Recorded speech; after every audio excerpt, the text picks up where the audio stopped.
প্রায় সময়ই লিয়ানা স্কুলের জন্য বিভিন্ন ধরনের প্রজেক্ট করে, তো সেই ক্লিপগুলো আর ভিডিওতে অ্যাড করা হয় না, তো ভাবলাম আজকে একটা ক্লিপ অ্যাড করে দেই। আজকে লিয়ানা সায়েন্সের একটা প্রজেক্ট করেছে, ডাইজেস্টিভ সিস্টেম। তো টিচার নাকি বলেছে যে 3D ইফেক্ট দিতে হবে, এর জন্য ফাইবার যে তুলা সেইটা আর এই যে এখানে স্ট্র, এই দুইটা মিলিয়ে সে মানে 3D ইফেক্ট দেওয়ার চেষ্টা করেছে। আর আলহামদুলিল্লাহ এই ধরনের প্রজেক্ট কিন্তু লিয়ানা একাই করে উইদাউট এনি হেল্প। এটা হচ্ছে তার পরের দিন, গিয়েছিলাম স্বপ্নতে মানে অন্য একটা জিনিস কেনার জন্য, তো সেই সাথে কিছু টুকিটাকি গ্রোসারি শপিংও করে এসেছি। আর আজকের ব্লগটা আমি এখান থেকে শুরু করছি। সো হ্যালো এভরিওয়ান, আসসালামু আলাইকুম। আমি Eva and welcome to Eva's lifestyle. আশা করছি সবাই ভালো এবং সুস্থ আছেন। আলহামদুলিল্লাহ আমরাও ভালো আছি। তো বরাবরের মতো আরও একটি নতুন ব্লগ আপনাদের সাথে শেয়ার করতে যাচ্ছি। আশা করছি আমার আজকের ব্লগটিও আপনাদের কাছে ভালো লাগবে।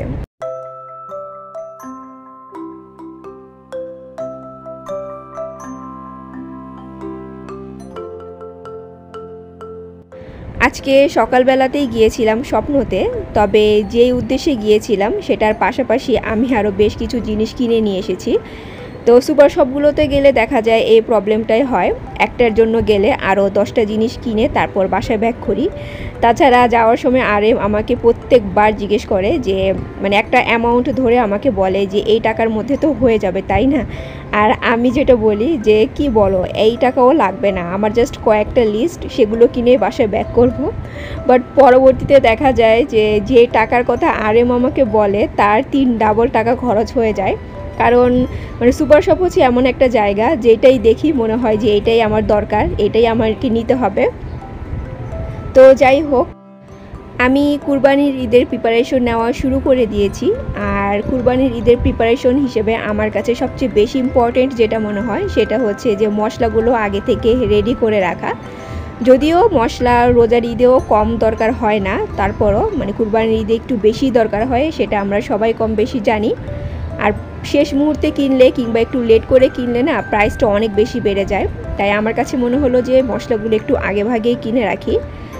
আর এখানে আমি সব ধরনের মশলা কিনিনি, কারণ আমার অলরেডি আছে, যেগুলো নেই সেগুলোই আমি কিনে তারপর হচ্ছে জায়গায় রেখে দেওয়ার চেষ্টা করছি। আর মশলা হিসেবে আরেকটা যেটা লাগে সেটা হচ্ছে আদা রসুন, যেটা কিনা আমার করতে খুবই বিরক্ত লাগে। তো সেই পার্টটা আমি অলরেডি করে রেখেছি, তো এটার জন্য আমার কাছে অনেক বেশি রিল্যাক্স মনে হচ্ছে। আচ্ছা, লাস্ট ব্লগে আমার এই স্পাইস জারগুলো দেখে বেশ কয়েকজন আপু কমেন্ট করে জানতে চেয়েছেন আমি এই জারগুলো কোথা থেকে কিনেছি, আর জারের গায়ে যে স্টিকারগুলো লাগানো সেগুলোই বা কোথা থেকে কিনেছি। তো এটা নিয়ে কিন্তু আমি বেশ কয়েকবার আমার ব্লগে বলেছি যে এই জারগুলো আমি কোথা থেকে কিনিনি, আমি রিসাইকেল করে তারপর হচ্ছে বানিয়েছি। আর জারের গায়ে যে স্টিকারগুলো লেখা এগুলো হচ্ছে আমি নিজে থেকে বানিয়েছি। তবে বেশ কয়েকজন আপু কিন্তু আমার কাছে এটার মানে টিউটোরিয়ালও দেখতে চেয়েছিলেন যে কিভাবে বানিয়েছি। তো অ্যাকচুয়ালি আমি মানে সময় করতে পারছি না, আমারও ইচ্ছা আছে যে অ্যাটলিস্ট একটা হলেও মানে কিভাবে বানিয়েছি আমি আপনাদের সাথে শেয়ার করব। তো কার প্রিপারেশন কত দূর চলছে কিংবা কার কার শেষ হয়েছে, আমি তো মাত্র শুরু করলাম, কবে যে শেষ করতে পারবো জানি না, কারণ অনেক কাজ বাকি আছে। সেই সাথে আমি আপনাদের সাথে কথা বলতে বলতে আমার যে মশলার জারগুলো সেগুলো কিন্তু রিফিল করে নিয়েছি। আর কিছু কিছু মশলা আছে যেগুলো আমি ফ্রিজে রাখি, কারণ এগুলো ফ্রিজে রাখলে না অনেক দিন পর্যন্ত সংরক্ষণ করে মানে খাওয়া যায়। যেমন বাদাম, জায়ফল, জয়ত্রী, কিশমিশ, আলু বোখারা, এগুলো সবসময় না আমি ফ্রিজে রাখি। আর বাদামটা বিশেষ করে ফ্রিজে রাখলে হয় কি দেখা যায় মানে পোকা হয় না, বাইরে থাকলে কিছুদিন পর দেখা যায় পোকা হয়ে যায়, তারপর জয়ত্রীটাও নষ্ট হয়ে যায়। তো এগুলো ফ্রিজে রাখলে না অনায়াসে অনেক দিন পর্যন্ত ভালো থাকে। তো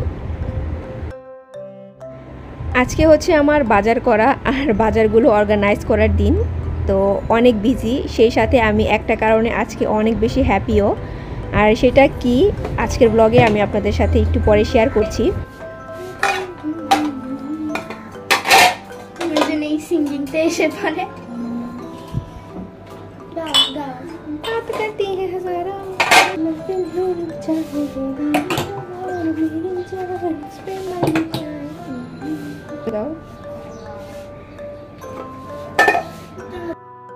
সকালে ব্রেকফাস্ট করেই তো চলে গিয়েছিলাম, তো সেই প্লেটগুলো এখন গুছিয়ে রাখলাম।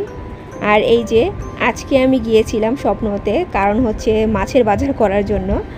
মাছের বাজার বলতে ছোট ছোট কিছু মাছ আছে যেগুলো খেতে আমার ভীষণ ভালো লাগে কিংবা ইচ্ছা করে। তো আরএমকে বললে না সেই ছোট ছোট মাছ সে চিনে না। নর্মালি বড় টাইপের যে মাছগুলো আছে সে ওইগুলো চিনে, বাট ছোটোগুলোর নাম একটাও জানে না। তাছাড়া আমি মানে প্রত্যেক শুক্র শনিবারে স্বপ্নের লাইভে দেখি যে অনেক সুন্দর সুন্দর বিভিন্ন ধরনের মাছ তারা মানে তুলে, যেগুলো আমি খেতে পছন্দ করি। তো সেইটার কারণেই আজকে আমি মূলত গিয়েছিলাম স্বপ্নতে। তো এখানে যে ছোট ছোট ইলিশ মাছের মতো দেখা যাচ্ছে, এগুলো মূলত হচ্ছে মানে সি ফিশ, সার্ডিন নাম। খেতে কিন্তু একদম ইলিশ মাছের মতো লাগে, আর ভাজলে কিন্তু খুবই মজা। তো এই মাছগুলো কিনতে আমি নর্মালি যাইনি, যেগুলো কিনতে গিয়েছিলাম সেগুলো পাইনি। বাট এর আগের বার আমি যখন বাসায় গিয়েছিলাম, আব্বু আমাকে এই মাছটা দিয়েছিল, মানে সার্ডিন মাছ।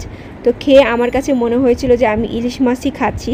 তো এটা আজকে দেখে আমার কাছে মনে হলো যে আরে আব্বু তো আমাকে এই মাছই দিয়েছে, তাই নিয়ে চলে এসেছি। তো এনেছি ঠিক আছে, কিন্তু আমি তো মাছ একদমই কাটতে পারি না। তো এই মাছগুলো কাটতে গিয়ে আমার এমন অবস্থা হয়েছে, মাছগুলোকে পুরো ভর্তা ভর্তা বানিয়ে দিয়েছি। সেই সাথে আমার হাতের অবস্থাও 12টা বেজে গিয়েছে। তো যাই হোক, সেই সাথে লিয়ানার জন্য কিছু লিচুও নিয়ে এসেছি। মোস্ট অফ গিয়েছিলাম হচ্ছে মাছ আর লিচুর জন্যই, কারণ লিয়ানা বারবার বলছিল যে তার ফ্রেন্ডরা নাকি মানে লিচু আনে, সেইটা হচ্ছে স্বপ্ন থেকে অনেক বড় সাইজের লিচু। এখন সেও স্বপ্নতে যাবে আর লিচু নিয়ে আসবে, তো তার জন্যই মোস্ট অফ যাওয়া। আর এই যে দেখেন যে নিজের কাজ তো তাই নিজে কত সুন্দর করে করছে, মানে তাকে বলতেও হয় না, সুন্দর মতো লিচুগুলো সব কিছু মানে একটা একটা করে ছিঁড়ে তারপর হচ্ছে বাস্কেটে রাখছিল।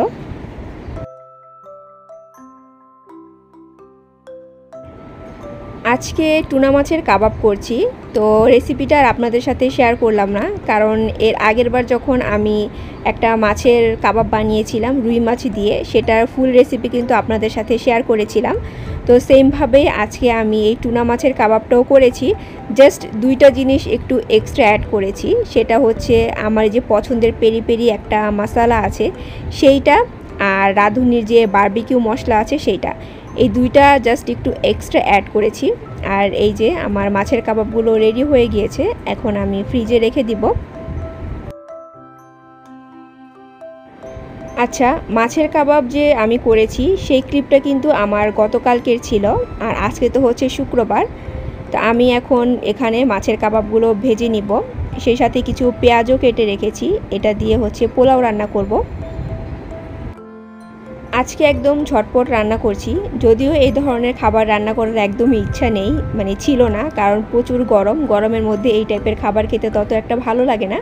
তারপরেও একটা কারণে আমাকে এই ধরনের খাবার আজকে রান্না করতে হচ্ছে।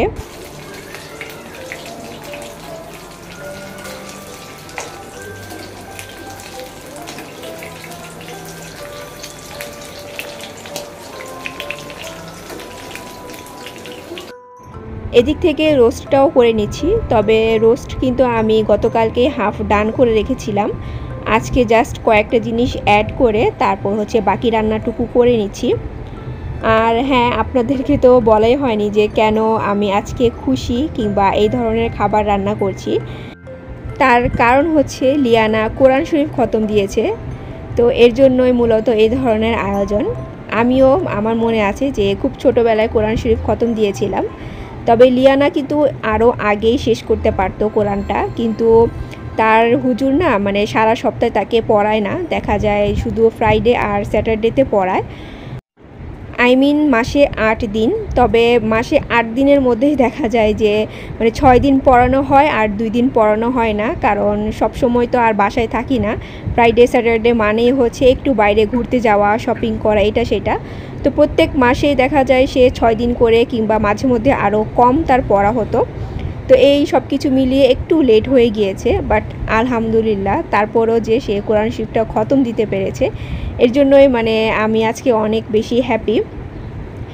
তারপর মনে হলো যে হুজুরকেও একটু খাবার দিব, এর জন্যই আজকে যেহেতু কোরআনটা শেষ করবে তাই আজকেই আমি একটু পোলাও রোস্ট রান্না করছি, যেন হুজুরকেও সেই সাথে দিতে পারি। আর গিফট হিসেবে আমি হুজুরকে তেমন কোনো কিছু দেইনি, দিতে চেয়েছিলাম, বাট হুজুর মানুষ তো কী পছন্দ করে কী পছন্দ করে না সেটা তো জানি না। তাই আমি ওনাকে মানে মান্থলি যে স্যালারি সেটার পাশাপাশি একটু এক্সট্রা মানে কিছু টাকা দিয়ে দিয়েছি, যেন সে তার পছন্দ অনুযায়ী মানে গিফটটা কিনে নিতে পারে।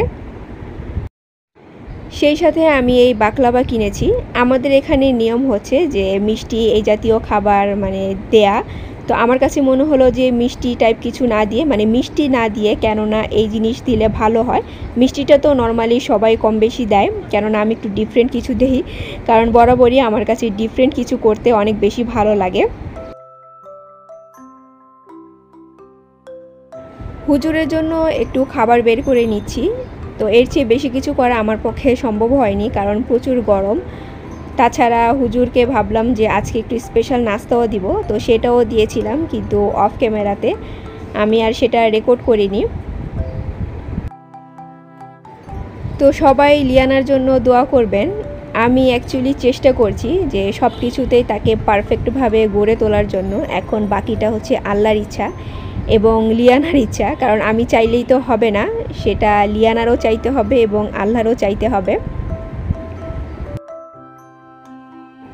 তাছাড়া প্রত্যেকটা মা বাবাই কিন্তু তাদের সন্তানকে পারফেক্টভাবে বড় করার চেষ্টা করে, তাদের সবটুকু দিয়ে একদম প্রাণপণ চেষ্টা করে যেন তাদের ছেলে কিংবা মেয়ে যেটাই থাকুক না কেন একদম মানুষের মতো মানুষ হয়।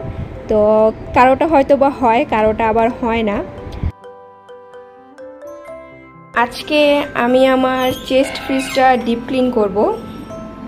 আমি যে এই যে লাস্ট ইয়ারেই কিন্তু একবার মানে ডিপ ক্লিন করেছিলাম, এরপর কিন্তু আমার আর ক্লিন করা হয়নি। 1 বছর পর এই যে আজকে আবার ক্লিন করব। আমার ফ্রিজ কিন্তু এমনিতে একদমই নোংরা হয় না, এই যে দেখতেই পাচ্ছেন, জাস্ট কি বলে এটাকে, আইস ছাড়া, শুধু আইস জমেছে চারপাশে। এই যে বক্সগুলো বের করে ফেলেছি, মানে একদমই কিন্তু নোংরা হয়নি, ক্লিন না করলেও চলতো, বাট এই যে এখানে যে আইসগুলো আছে, এই আইসগুলোর জন্য আমাকে এখন ক্লিন করতে হবে। আর আইসের পরিমাণও কিন্তু অত বেশি না, জাস্ট উপরের দিকে হালকা করে একটু জমেছে। তো এই যে অফ ক্যামেরাতেই আমি চেস্ট ফ্রিজটা ক্লিন করে নিয়েছি, সেটার ভিডিও আর আপনাদের সাথে শেয়ার করলাম না, কারণ লাস্ট ইয়ার কিন্তু আমি দেখিয়েছিলাম কিভাবে খুব সহজেই আমি চেস্ট ফ্রিজটা ক্লিন করেছি। তো ভাবলাম যে এবছর আর না দেখালেও চলবে। তো ফ্রিজ ক্লিন করা হচ্ছে আরেকটা প্যারা, বিশেষ করে কুরবানির ঈদের আগে। তো আলহামদুলিল্লাহ যে দুইটা মেইন মানে কাজ কুরবানি ঈদের জন্য, ফ্রিজ ক্লিন করা আর মশলা রেডি করা, সো দুইটাই আমি কমপ্লিট করে ফেলেছি। আরেকটা জিনিস চেষ্টা করবেন, সেটা চেস্ট ফ্রিজ হোক আর নর্মাল ফ্রিজ যেটাই হোক না কেন, সব কিছু এরকম করে বক্সে করে রাখতে, তাহলে ফ্রিজ কিন্তু একদমই নোংরা হবে না। আর এখানে আমি হচ্ছি অফ ক্যামেরাতেই একটু পায়েস রান্না করে নিয়েছি। আমার যে বাড়িওয়ালি আন্টি আছেন এবং পাশের ফ্ল্যাটে কয়েকজন আছেন, তো ভাবলাম যে আজকে আমি তাদেরকে পায়েস দেই লিয়ানার কোরআন খতম দেওয়া উপলক্ষে। তো ওই যে আমি মিষ্টি চাইলেই মিষ্টি কিনতে পারতাম, কিন্তু মিষ্টি আমার কাউকে তেমন একটা দিতে ইচ্ছে করে না, তাই নিজের হাতে পায়েসটা রান্না করে নিয়েছি। তাছাড়া আমি চাচ্ছিলাম নিজের হাতেই বানিয়ে সবাইকে মানে দিব, এর জন্যই শর্টকাটে পায়েসটাই আমার কাছে বেস্ট অপশন মনে হলো। তবে আজকে কিন্তু আমি সবাইকে দিব না, জাস্ট কয়েকজনকে দিচ্ছি। আর ইচ্ছা আছে যে বাকি যে কয়েকজন আছে তাদেরকে আমি অন্য কিছু রান্না করে তারপরে দিব। দুপুরে একটু বাদাম কুচি মানে পেস্তা বাদাম কুচি আর যে রোজ পেটাল আছে সেটা দিয়ে ডেকোরেশন করে নিচ্ছি। আর এই রোজ পেটালের কথা কিন্তু অনেকে কমেন্ট করেন যে আমি এটা কোথা থেকে কিনেছি। তো এটা আমি কলকাতা থেকে নিয়ে এসেছিলাম, আর বাংলাদেশে কিংবা ঢাকায় কোথায় পাওয়া যায় সেটা আমি জানি না। তো অনেকেই তো অনেক জিনিস নিয়ে কমেন্ট করেন, তো আমি না সেটা পরবর্তীতে আপনাদের মানে ব্লগের মাধ্যমে বলতে ভুলে যাই। তো যখন যেটা করি তারপর হঠাৎ যদি মনে পড়ে, দেখ আমি কিন্তু চেষ্টা করি যে সেটার অ্যান্সারটা আপনাদেরকে বলে দেওয়ার জন্য। তো এই যে আমি সবগুলো কিন্তু রেডি করে নিয়েছি, আর আজকের ব্লগটা আমি এখানেই শেষ করে দিব। আশা করছি সব কিছু মিলিয়ে আমার আজকের ব্লগটিও আপনাদের কাছে ভালো লেগেছে। So take care and always love yourself. আল্লাহ হাফেজ।